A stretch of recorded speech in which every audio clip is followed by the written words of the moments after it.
रोहित दादा, तुम्ही काल सांगितला की कोणतेही जरी बीजेपीचे मोठे नेत्यांनी मला सांगितलं असता तर मी माघार घेतली असती.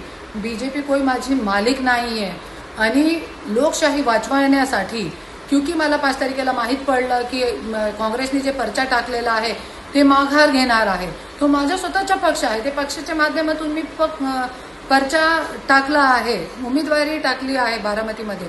आणि आज न्यायव्यवस्थामध्ये आज लोकशाही वाचवण्यासाठी मला हे पर्चा टाकणं गरजेचा होता.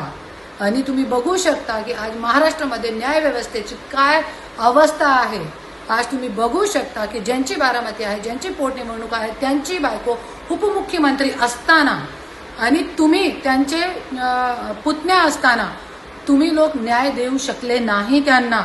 आणि आज FIR सुद्धा होऊ शकली नाही, होत नाही. महाराष्ट्रामध्ये, कर्नाटकमध्ये FIR होऊ शकते अजितदादाची, घातपात होता की अपघात होता या गोष्टीसाठी.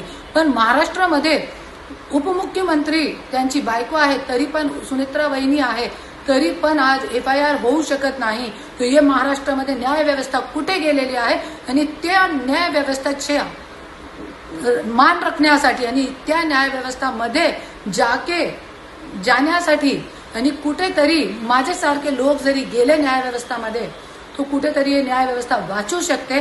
त्याच्यासाठी मी ही उमेदवारी टाकली आहे. आणि तुम्ही असं म्हणताय की मला एक मतदान भेटू शकत नाही, 0 मतदान मला भेटणार आहे. तर तुमची माहितीसाठी स्वराज्य शक्ती सेनेच्या माध्यमातून बारामतीमध्ये उमेदवार होता नगर अध्यक्षासाठी 488 मतदान, 488 मतदान त्यांना भेटले होते. आणि मला जे बारामतीची जनताने जरी मला संधी दिली तो हे संधीच्या सोना करून मी अजितदादाला